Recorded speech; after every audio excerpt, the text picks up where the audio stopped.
Into the forest we go. This version of Red Riding Hood might surprise you. Hey friends, welcome back or welcome to my channel. This is Storytime Stephanie, and today we're going to read Red Riding Hood retold by Beatrix Potter. This is a classic tale with a twist about a young girl moving through the woods to her grandmother's house when she encounters a wolf who ultimately gains the upper hand. Once upon a time there was a village child who was so pretty as never was seen. Her mother was fair silly about her, and her granny was sillier still. The good woman, her mother, made the child a little hood of scarlet flannel, and the scarlet set off her bonny black curls like the flame-colored leaves round the heart of a poppy flower. Wherever she went she wore it, and folks called her Little Red Riding Hood.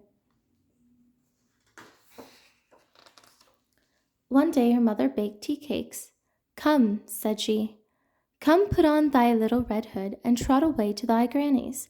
They tell me that she's poorly. Take her this scone and a little pat of butter. Run along quick with the basket, and bring me back word how she does." Red Riding Hood set off obediently with the basket. Her grandmother dwelt in another village. The path led over hill and dale, through golden meadow sunshine, and under the flickering leafy shadows of the birch trees.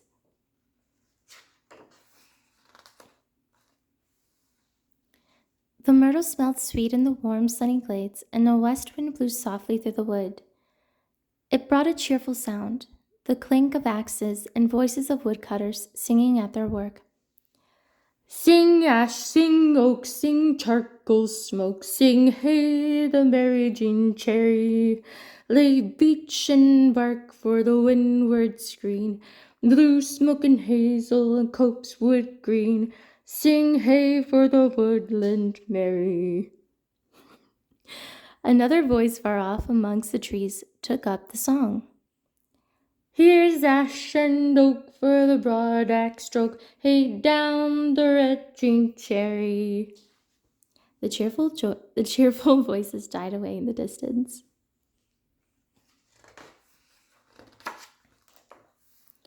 But no one saw Little Red Riding Hood.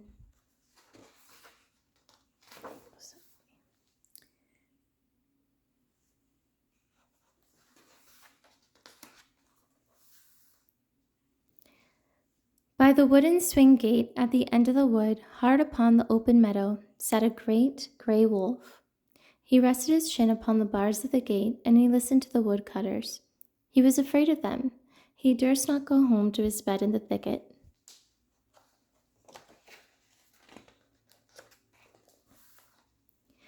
Neither durst he jump upon Red Riding Hood when she laid her hand on the swing gate.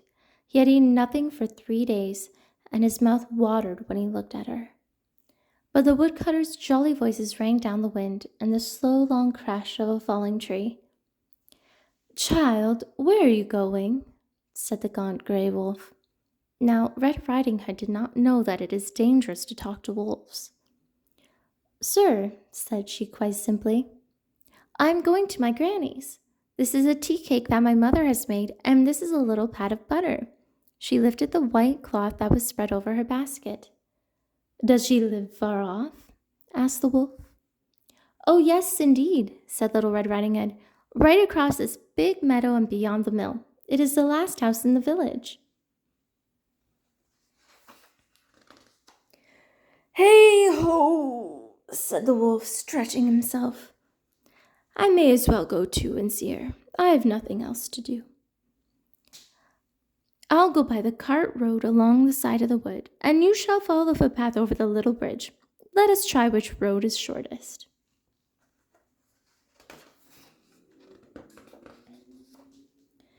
The wolf went up the cart road, lippity-lippity slouching along.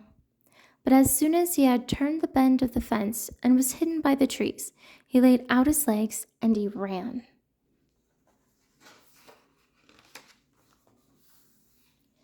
The little girl loitered near the gate. She climbed on the railing to gather nuts.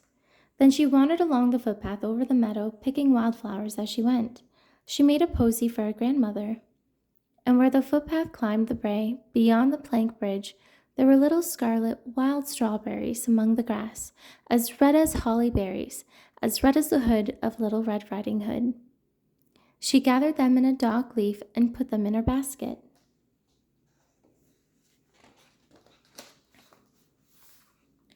At last she reached the high road, and at last she stepped out faster. But the golden sunshine was very low, and the shadows were long and slanting before she passed the mill. Nobody saw her pass.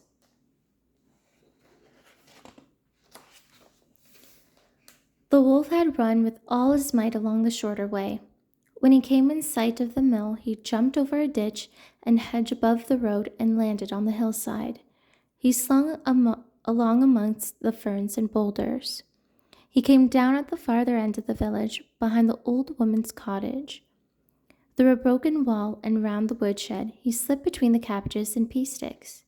His wicked eyes winked at the sun as he stood in the porch under the honeysuckle.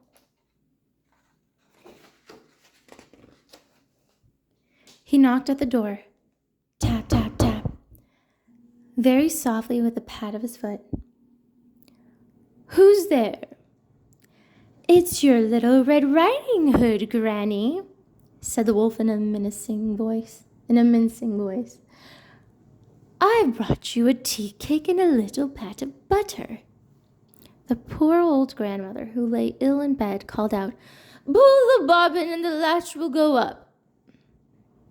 The wolf pulled, the door opened.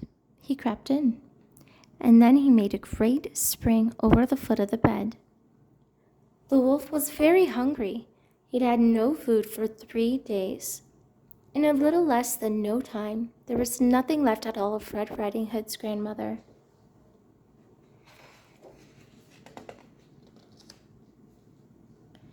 When the wolf had finished, he still felt a little hungry. He shut the door, put on the poor old woman's nightcap and bed jacket, and he got into bed. He hid under the blankets, pulling the quilt up to his eyes, and he waited for Red Riding Hood.